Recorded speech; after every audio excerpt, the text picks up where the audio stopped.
What's up, everyone? My name's Mitchell, and I'm doing bracketology as promised on Jerry Palm's CBS Sports brackets projection as of March 4th, but now it actually changed at 6:30 this morning as of March 6th. So I'm gonna do it for March 6th today because I had technical difficulties uploading the March 4th one. So there's not too many changes of the new teams in his projected field. Once my computer downloads, here they are. I did actually see as a bold change. St. John's went up to a 10th seed from being a first four out, so that's a tremendous improvement for St. John's to be in the field in case they do make a run. Florida State and New Mexico State are the same. Ole Miss and Syracuse are the same, and then Iowa State also went down to a 7 because they lost pretty bad the other night. And Washington went down to a 10. Iowa went down to a 7. And Oklahoma impressed the committee by winning big on either Monday or Tuesday, whatever it was. They impressed the committee, and now they moved up to a 9th seed. And then they would play Auburn. That would be a heck of an 8-9 matchup. Those are my favorite to watch for the Thursday, Friday rounds. And Utah State's still at 9. Baylor's at 8. Wofford's at 8. And then UCF is remained at 9.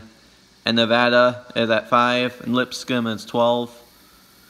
Michigan 2. South Dakota State is 15 still. And then Louisville's still at 7. And Florida's still at 10. And without further ado, we'll start my bracket predictions.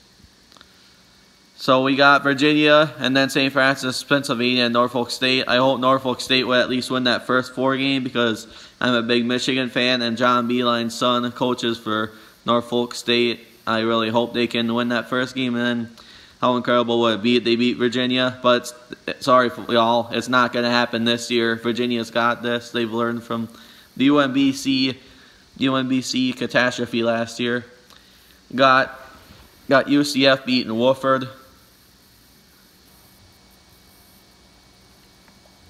Got Nevada beating Lipscomb. I know Nevada hasn't been as impressive this season, but the Martin Twins can get it at least done against the 12th seed. Kansas State will beat Yale. I'm really impressed with their team from Bruce Weber's squad. Got Mississippi State beating TCU. That should be a decent game. Got Houston beating Old Dominion. I'm going to go with an actual upset here. Florida's always hot during the tournament. Louisville hasn't been there for a while. And they do have a young coach, so it's going to take them a lot of time. Just like Steve Wojciechowski, it took them a lot of time to get to where they were today. Took an NIT last year.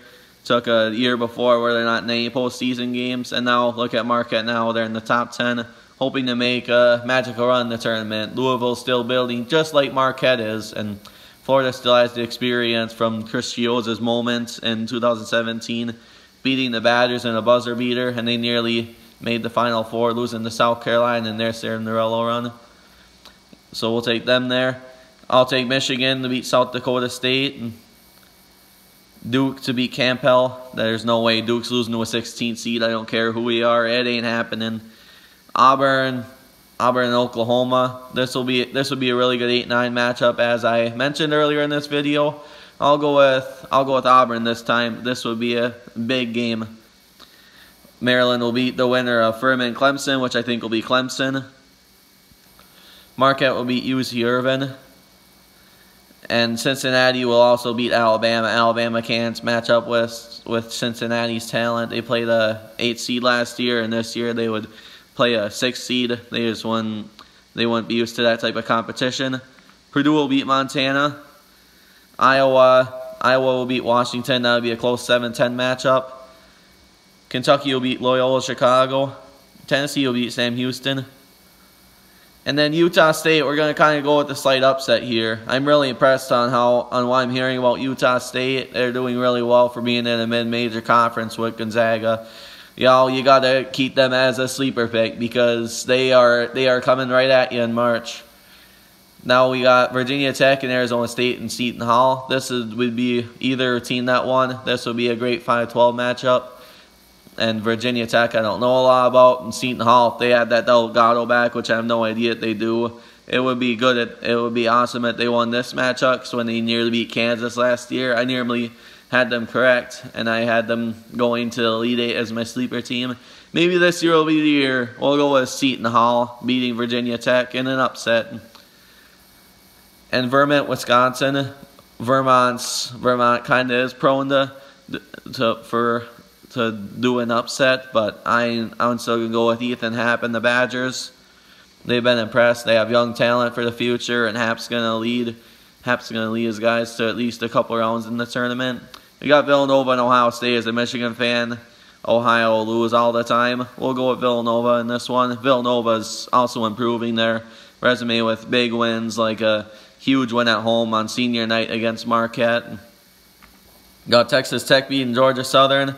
Minnesota, I don't think Minnesota will beat VCU, because VCU is just talented in March. They haven't been to a Final Four in a very long time, to say the least. Probably my freshman year, 2012. I'm guessing right on that. If I assume right, excuse me. We'll go with North Carolina to beat Colgate. Prairie View, Iona will lose to Gonzaga. Syracuse will beat Ole Miss. Kansas will beat Belmont. New Mexico State, I'm going to go with the slight upset here. New Mexico State is very underrated on what I'm hearing. And Florida State, they're kind of down this year. I haven't heard much about how they've been doing. And also prior, Kansas, Bill Self's squad, they're not really exceeding expectations. They might lose the Big 12 championship game for the first time in probably 8-9 years, something like that, what ESPN said yesterday morning. I don't remember what, but they haven't been impressing the committee or myself a lot. I'd see